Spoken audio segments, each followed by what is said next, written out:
살을 이렇게 잘라가지고 저울에다 재니까 비둘기하고 저울하고 똑같이 자기 살하고 똑같이 주려고 하는데 나중에는 온몸이 다 올라가야 비둘기하고 저울이 맞는 거야. 왜 그러냐니까 생명의 무게는 똑같다는 거지. 그래서 부처님 전생다 여러분들이 이제 네팔이나 인도 같은 데 가면 부처님께서 그 비둘기 위해서 몸을 보시한 그런 성지도 있고 호랑이를 아니 나차를 위해서 몸을 보시한 성지도 있고 그래 실제로. 그런 성지가 인도 가면 다 있습니다. 여러분들 이제 성지순례 한번 해야지 인도에. 올 겨울에 아마 성지순례 갈 것 같아요. 인도에. 인도 성지순례 갈 거니까 그때 여러분들도 같이 갑시다. 올 겨울 1월 달쯤에 갈 계획이 있어요. 그때 제가 얘기하면은 같이 한번 갑시다. 성지 불자가 부처님 성지에 갔다 와야 돼. 왜냐면 안 그러면 뭐 이게 부처님이 경전에만 있는 거고 나하고는 전혀 상관없는 사람이다 이렇게 느껴져요. 근데 여러분들이 부처님 성지에 가면 부처님이 이렇게 실제 존재했던 인물이었구나. 그리고 성지에 가면 가피가 있습니다. 반드시 가피가 있어요. 오늘도 제가 유튜브에 뭘 올려놨냐면 중국 오대산의 문수보살 성지에 가면 문수보살이 우리가 오대산 성지수리를 하려고 마음 먹는 그 순간 천리를 나와서 영접을 하신대요. 그리고 800리를 배운 걸 하면서 가피를 하신다는 거예요. 문수보살이. 그래서 성지순례 가면 반드시 가피가 있습니다. 그래서 저도 저기 오대산에 3번 중국 오대산 3번 성지순례 갔다 왔는데 문수보살 가피를 3번 다 입고 왔어요. 그리고 인도 성지순례 갈 때마다 가피를 입습니다.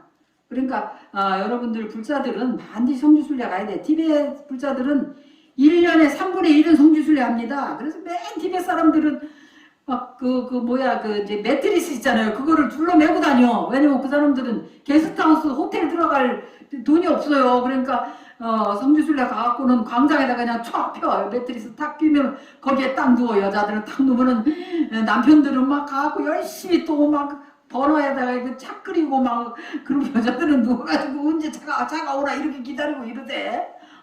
굉장히 이상한 풍속이 있더라고. 거기는 왜 이렇게 남자들이 다 하는지 모르겠어. 그러면서도 성지에 가서 너무나 열심히 기도하고 초도 올리고 등도 키고 물공양도 올리고 보시도 많이 하고 자기네들은 호텔 하나도 안 들어가면서 근데 우리는 그런 걱정하지 마세요. 광장에다 재울 거 아니고 적어도 3성급 이상 호텔 들어갈 거니까 걱정하지 마시고 그래 갈 겁니다. 부처님은 수보리에 이런 마음을 헤아리고 다시 묻습니다. 부처님께서 무량한 공덕을 지으셨는데 이게 이제 복이라 부를 게 없다 하시니 과거생에 부처님 지으신 공덕은 복덕이 아닌가 하니까 그대는 육신으로 부처를 보았다 할 수 있겠느냐. 그대가 보고 있는 이 몸이 정말 부처더냐. 그러자 수보리는 깜짝 놀라서 정신을 차립니다. 붓다는 육신이 아니라 어떤 게 붓다라? 깨달음의 지혜임을 되새깁니다. 깨달음의 지혜가 부처님이다 그랬어요.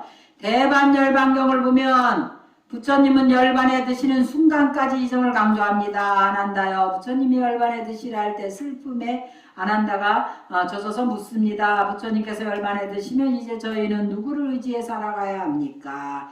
그러자 부처님 말씀하십니다. 안한다요. 울지 마라. 열에는 육신이 아니라 깨달음의 지혜입니다. 육신은 그대 곁을 떠나지만 깨달음의 지혜는 영원히 곁에 남아있을 것입니다. 깨달음을 얻어서 마음의 문이 열릴 때 우리는 부처님과 함께 있습니다. 하지만 설령 살아있는 부처 몸이 함께 있다 할지라도 내 스스로 깨닫지 못한다면 그것은 진실로 부처님과 함께 있는 것이 아닙니다. 느껴집니까 여러분? 실감납니까? 깨닫지 못하면 부처님이 옆에 있어도 옆에 있는 것이 아닌 거예요. 그래. 수보리야 그대는 어떻게 생각하느냐. 몸 형상으로 열애를 볼 수 있느냐. 없습니다. 세존이시여 몸 형상으로는 열애를 볼 수가 없습니다. 왜냐하면 열애께서 말씀하신 몸의 형상은 형상이 아니기 때문입니다. 부처님께서는 수보리에게 말씀하셨습니다. 무릎 상이 있는 것은 상이 있다는 건 뭐예요? 만질 수 있는 물질이 있다는 거예요. 물질은 어떻게 됩니까? 언젠가는 망가진다 이 말이라. 그래서 허망하다 영원불변이 아니다 이 말이에요.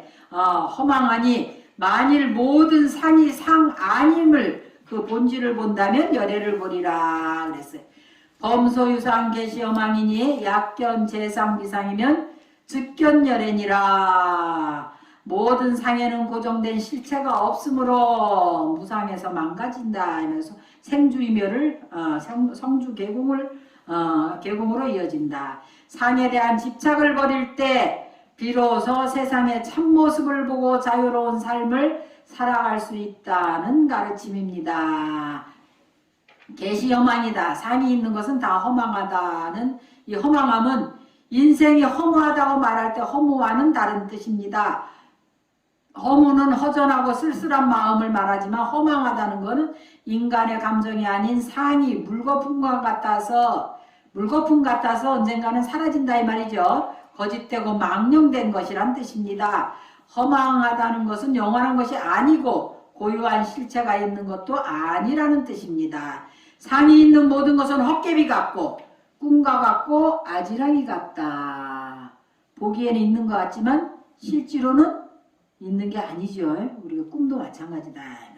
금강경에서는 상이란 단어가 많이 나옵니다. 제3분에서는 아상인상, 중생상, 수자상에 대한 언급이 있었고 제4분에서 묘행무주분에서는 무주상보시에 대한 가르침이 있었습니다.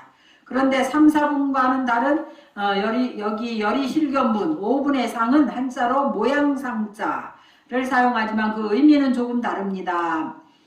산스크리트 원본에 각각 다른 낱말로 써져 있대요. 그것을 구마라즈 대사가 번역하면서 모양상으로 정리를 한 것인데 제3분의 대승정존분의 상은 생각이라는 뜻에 가깝고 또 제5분의 상은 몸의 특징에서부터 기대감이나 고정관념까지 넓은 개념이랍니다.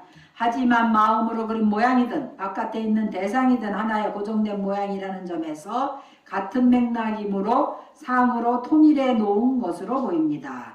상의 허망함을 깨쳐야 됩니다. 이 우주는 성주계공 이루어졌다 머물면 무너지고 무너지면 공으로 돌아가고 하는데 육신은 또 생로병사를 하면서 생각은 또 생주이멸을 합니다. 일어났다 머물렀다 바뀌었다가 사라졌다 이렇게 하죠. 그 어느 것도 영원하거나 고정된 실체는 없습니다. 모든 존재는 무상하면 항상하지 않다. 영원하지 않고 또 무아입니다. 나라는 영원불변의 실체가 없는 것입니다. 하지만 그러한 진리를 외면하고 내가 지금 지향하는 목표, 지금 내 삶의 기준, 지금 내 눈에 그럴듯해 보이는 형상이 마치 불변의 최고의 가치인 양 매달려 살아가는 게 사람들의 삶입니다. 이렇게 상에 집착하면 괴로움의 씨앗이 뿌려져서 그 누구도 과보를 피하지 못합니다. 상이 허망함을 깨치고 모든 형상의 집착을 뛰어넘어야만 부처의 도리, 깨달음의 도리를 알고 자유와 행복의 참맛을 볼 수 있습니다. 그래서 상이 허망함을 깨달아야 되는 거죠. 주변을 돌아보십시오. 사람들은 언젠가는 행복이 손에 잡히길 바라며 여기저기 바람과 기대에 씨앗을 심고 있습니다. 대학에 진학하면 취직만 하면 결혼만 하면 행복이 올 것 같습니다. 쥐약이 든 음식을 눈앞에 둔 쥐가 그 맛있는 음식에 현혹되어 서로 먹으려고 다툽니다. 그 음식이 결국에는 죽음에 이르는 독약임을 모릅니다. 상이 허망함을 깨치지 못하는 한 인간의 삶은 역시 독약이 든 음식을 놓고 경쟁하는 쥐와 다를 바가 없습니다. 그러니까 상이 허망함을 깨치고 모든 것이 무상함을 항상 염두에 두고 살아야 된다 이 말이에요. 누구나 빼앗아 갈 수 없는 행복은 겉보기나 물질로 얻어지는 게 아닙니다. 이 세상 누구도 부럽지 않은 마음의 풍요로움으로 이루어집니다.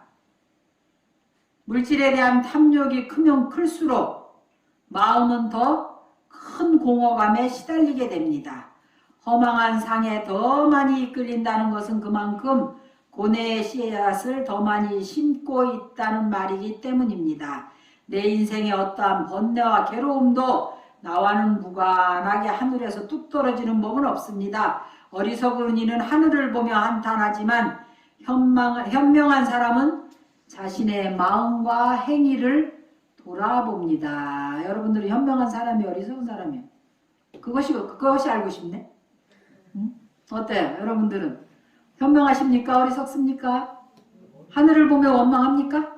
네. 아, 그러시구나. 자신의 마음을 좀 돌아보십니까?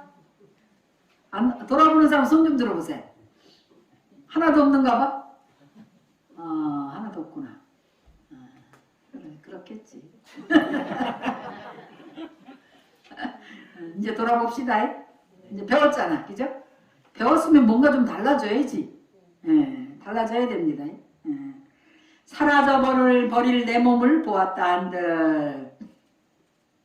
부처님 제자 가운데 박할리라는 비구가 있었어요. 그럼 몹시 중환병에 걸려서 죽자 자기를 돌봐주던 수행승들한테 부탁을 했대. 나를 위해 세존이 계신 곳으로 가주시오. 그리고 세존께 나를 대신해 존귀하신 스승이시여, 비구 박할리는 병을 앓고 있는데 매우 중태임으로 고통을 이기지 못하고 있습니다. 저 박할리는 세존의 발에 머리를 조아리고 절을 올립니다. 라고 예를 올려달라고 했어요. 존귀하신 스승이시여, 부디 세존께서는 측은한 마음으로 비구 박할리의 병석을 한번 다녀가 주시지 않으시렵니까? 하고 청을 해달라고 했습니다. 그러자 비구들은 부처님께 가서 박할리 말을 전했고, 부처님은 박할리 있는 곳으로 오셨어요. 병문안으로 오신 거죠. 박할리는 부처님이 오시는 것을 보고 기뻐하며 자리에서 일어나 앉으려고 했습니다. 부처님이 말씀하셨어요. 그대는 침대에서 일어나지 마시오. 여기에 자리가 마련되어 있으니 나는 이곳에 앉겠습니다. 하고는 박할리에게 물었어요. 그대는 견딜만 합니까? 기력은 어떻습니까? 하니까 존귀하신 스승이여, 스승이시여, 저는 견딜 수가 없습니다. 기력이 하나도 없습니다. 고통은 더 심해지고 좀처럼 나아지지가 않습니다. 하니까 박할리여, 뭔가 미련이 남거나 후회스러운 일은 없습니까? 하고 물으니까 계율에 비춰 양심의 가책을 느낄 일은 없습니다. 하지만 스승님, 저는 오랫동안 부처님을 뵈러 찾아다녔는데 이제 더 이상 부처님을 뵙고 법을 구할 시간이 없습니다. 그것이 안타깝습니다. 그러자 부처님은 박할리에게 말씀하셨습니다. 그대가 사라져버릴 내 몸을 보았다 한들 대체 그것이 뭐란 말입니까? 박할리여, 사물의 참다움을 보는 자가 나를 볼 것이요, 나를 보는 자는 사물의 참다운 모습을 보는 것입니다. 박할리는 부처님 말씀에 깨달음을 얻어서 마침내 환희로운 웃음을 지으며 숨을 거두었대요. 그러니까 스승님을 찾아다니고 보는 것이 전부가 아니고 뭐가 전부다? 진리를 깨닫는 것이 전부예요. 내가 우리 티베트 불교 하는 불자들한테 항상 그런 말 합니다. 수행은 하지도 못할 거면서 그냥 온 데를 다 쫓아다녀. 그게 중요한 게 아니잖아요. 하나를 수행을 받았으면 그 수행을 통해서 신해행증, 증언이 나타나서 어리석음이 줄어들고 지혜가 열리고 공덕이 쌓이고, 그래서 부처님 법을 일체 중생이 함께 성불할 수 있도록 널리 펴는 그런 행위 나와야 돼. 근데 뭐 그냥 쫓아다니는 것만 일을 삼어. 물론 이제 배워야 할 때는 또 법문부량 서원학이니까 배우기는 해야 되지만 무슨 컬렉션 하는 것 같은 사람들이 많아요. 그러니까 걱정을 하는 거예요. 무슨 컬렉션, 뭐 수집, 옛날에 우리 우표 수집 많이 했죠? 우표 같은 거 많이 모으고, 옛날에는 뭐 모으는 게 또 유행이었었어. 우리 때 그 우표 모으고 뭐 이런 거. 그러니까 무슨 컬렉션 하는 그런 그 모으기를 좋아하는 것처럼 나중에는 근데 모을 필요 없어요. 내가 이 나이 돼 보니까 머릿속에 기억이 남아있지도 않아. 그러니까 난 요새 아예 다닐 생각을 안 해. 뭐가 남지를 않아. 기억이. 어제도 내가 우리 교무스님한테 서울에 이제 전국 교수 스님들 승가대 이제 교수 연찬회를 서울 조계사에서 해서 갔다 왔어요. 그래갖고 교무스님 오늘 몇 시부터 합니까? 그랬더니 교무스님 한숨을 쉬면서 스님 12시 50분에 시작합니다. 이래. 그래서 다 똑같은 질문 하죠. 내가 이번에 제주도 가서도 똑같은 질문을 했다가 혼났어요. 우리 도반 스님한테. 그랬더니 교무스님이 한다는 말이, 스님 제가 오늘만 5번 얘기했거든요. 질문을 그렇게 하는 거예요. 그러니까 카톡에도 올려드리고 사진 찍어서 올려드리고 다 몇 시에 한다고 올려드렸는데도 또 생각나면 또 물어보는 거예요. 도대체 서울 가면서 또 물어보고 몇 시에 하느냐고. 이게 이제 남아있지를 않아. 이 뇌세포가 이제 많이 죽은 거야. 세포가 죽어가지고 이제 금방 배워도 금방 들은 것도 기억이 안 나고. 그리고 이번에 제주도 가서도 우리 도반 스님한테 반들이 열 몇 명이 똑같은 질문을 그 사람은 하나인데 우리가 열 몇 명이 질문하니까 이게 한 가지에 열 몇 번씩 다 대답을 해야 되는 거야. 나중에 막 짜증내더라고. 그만 좀 물어보래 이제 좀. 이게 그러니까 부처님 말씀을 우리가 새겨야 돼요. 우리가 받아서 진리를 깨닫고 수행을 해서 깨닫는 것이 중요한 거예요. 신의 행증이 중요한 것이지 계속 우리가 특히 이제 사람의 집착을 많이 하거든요. 특히 티베트 불교 하는 사람들 그 스승님한테 엄청 집착하거든요. 구루라 그래서 엄청 집착하고 엄청 찾아다니고 보고 싶어 하고 막 저도 이제 젊었을 때는 그래 했어요. 막 보따리 싸가지고 계속 쫓아다니고 그래 했는데 뭐 여기서 대만 와 계시다 뭐 여기서 막 한 달에 몇 번씩 갔어 비행기를 타고 제정신이 아닌 거지 막 그렇게 뭐 지금은 이제 그런 데 대한 집착이 어느 순간에 그것도 스승님 갚인 것 같아. 스승님이 그냥 단박에 떨어지게 해주시더라고. 그러더니 지금은 이제 내가 앉은 자리에서 내가 할 수 있는 만큼 수행하고 그리고 내 분상에서 나는 승려이기 때문에 부처님 법을 지키고 부처님 법을 전하는 게 내 의무다 생각을 하고 그렇게 하게 되더라고요. 그러니까 여기서 부처님도 죽어가는 박갈리한테 그랬어요. 나를 내 몸을 보는 것이 뭐 그렇게 대수냐. 그게 무슨 대수냐 이 말이에요. 사물의 진리를 깨닫는 것이 나를 보는 것이고 나를 보는 것이 사물의 진리를 참담을 보는 것입니다. 박갈리는 부처님 말씀 깨달아갖고 환하게 웃으면서 목숨을 거뒀대요. 그러니까 그만큼 또 스승의 가피를 입으신 거죠. 부처님은 부처라는 상을 만들고 거기에 집착하는 제자를 그 상을 깨뜨리고 완전한 열반에 들게 해주셨습니다. 제자가 당신을 우러르고 법을 추앙하기를 바랐던 것이 아니라 법을 어떻게 해야 돼? 깨달아야 된다 이 말이야. 동인 알았냐? 법을 깨달아야 돼. 깨달아야 자유로워진다 이 말이야. 졸지 마세요. 안 졸았어요? 네, 졸면 안 돼. 네. 법을 깨달아서 자유로워져야지 상에 집착하면 안 된다. 그래서 부처님을 경배하며 의지하려는 제자의 마음을 칼로 베듯이 잘라버리고 죽음을 눈앞에 둔 마지막 순간까지 자기 삶의 주인이 되라고 했어요. 자기 삶의 주인이 되라고 일깨워 주신 것입니다. 우리는 누구한테 내 인생을 걸 것이 아니라 자신이 자기 삶의 주인공이 돼야 되고 자기 스스로 깨달아야 된다. 그래서 우리 불교가 수승한 거예요. 종교를 믿는다 해서 종속대라 소리 하는 거 아닙니다. 부처님과 똑같이 스스로 깨달아서 부처님과 똑같은 존재가 되라고 알려주신 부처님이라 이 말이라. 무릇 형상이 있는 것은 다 허망하니 거룩한 부처님 모습도 예외가 아닙니다. 모든 것이 공한 이치에 늘 깨어 있어야 합니다. 남편이 나쁜 사람이라고 원망하며 지냈다면 나쁘다고 할 만한 실체가 없는 줄을 깨쳐야 하고 공부 안 하는 아이가 문제라고 걱정을 했다면 문제라는 게 본래 없음을 알아야 됩니다. 좋고 나쁨을 구분하는 기준, 문제라고 판단하는 기준은 다 내 생각일 뿐입니다. 그 사실을 깨달으면 괴로움은 순식간에 사라집니다.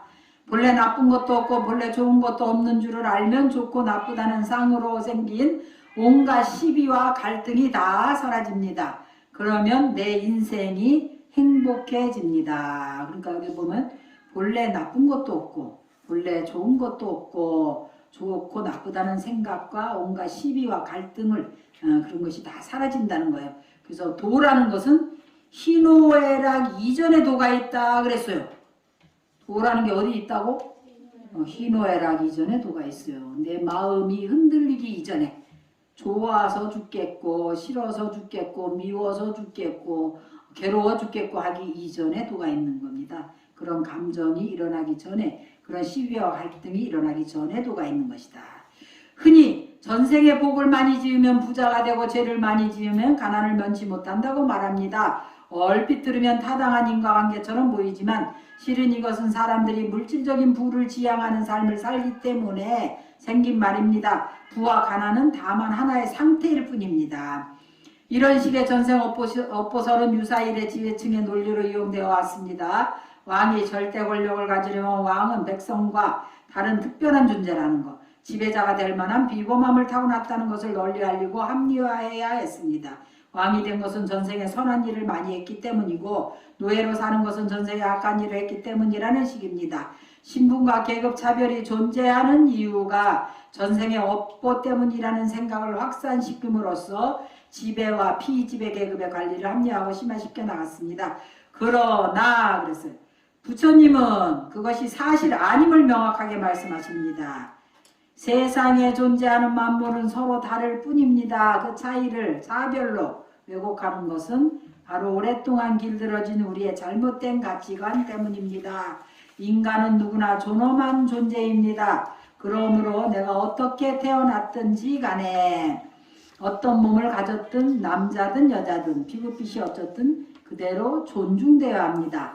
누구나 다 부처가 될 수 있습니다.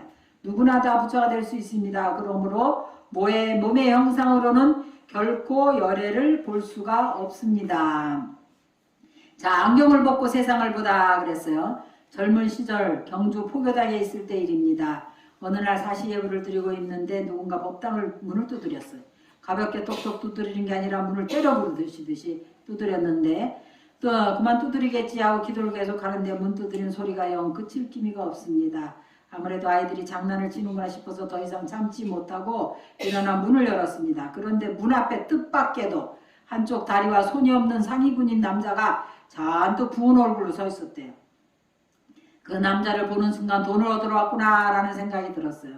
그래서 지금 기도 중이니 잠깐만 기다리라고 해놓고는 다시 돌아와 예불을 계속했습니다. 그러자 그는 아까보다 더 세게 문을 두드렸어요. 다시 나가서 퉁명스러운 목소리 말했어요. 아니 보다시피 내가 지금 바쁘지 않습니까? 좀 기다리세요. 당신만 바빠? 나도 바빠. 아무리 바쁘시더라도 제가 예불 중이잖아요. 또 지금은 돈을 가지고 있지 않아요. 예불 마치고 요사체 가서 돈을 가져와야 드릴 수 있습니다. 그러자 그 남자가 버럭 소리를 들었어요. 내가 근데 돈으로 왔다 그랬어? 그제야 저는 아차 싶었습니다. 그러고 보니 그때까지 남자에게 찾아온 이유를 묻지 않았던 겁니다. 그저 그의 겉모습만 보고 동냥으로 들어온 사람이라고 판단해버렸지요. 그러면 여기 왜 오셨나요? 나 중대려고 왔어. 그랬더니 여기는 포교당이라 안 됩니다. 다른 절에 가서 알아보세요. 내가 몇 군데 가봤는데 가는 데마다 다 딴 데로 가라고 합니다. 몸이 불편한 사람인지 가는 곳마다 핑계를 대고 다른 절에 가보라고 한 게 분명했습니다. 저 또한 어린 학생들만 가리키는 포교당이라는 핑계를 대고 다른 절에 가보라고 했기에 속으로 뜨끔했습니다. 왜 중이 데려갑니까? 내가 지금 마음이 답답해서 그래요. 그는 돈을 벌기 위해 월남전에 자원했다가 부상을 입고 귀국한 상위군인이었어요. 집에 돌아온 뒤에 얼마 되지 않아 연금으로 생계를 꾸려가기 어려워 부인이 보따리 장사를 하게 되었대요.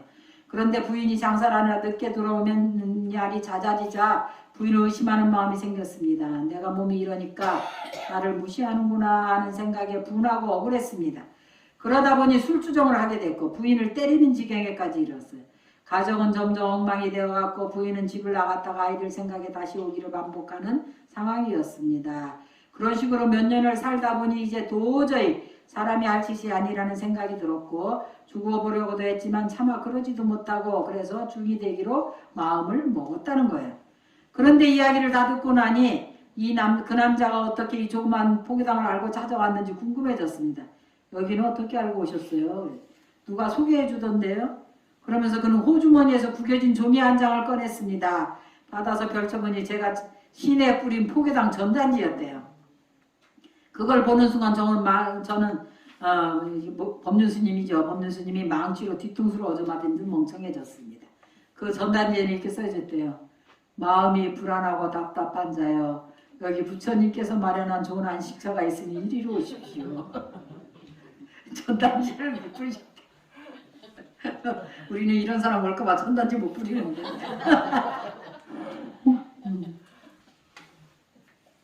그는 내가 뿌린 초청장을 받고는 포교당을 찾아온 것입니다. 그런데 나는 그를 본 순간 어떻게 하면 이 사람을 빨리 내보낼까 그 생각만 했던 거예요. 그동안 저는 제가 굉장히 양심적인 사람이라고 생각했는데 그런데 알고 봤더니 정말 괴롭다는 당사자가 오니까 시종일관 쫓아내기에만 급급했습니다.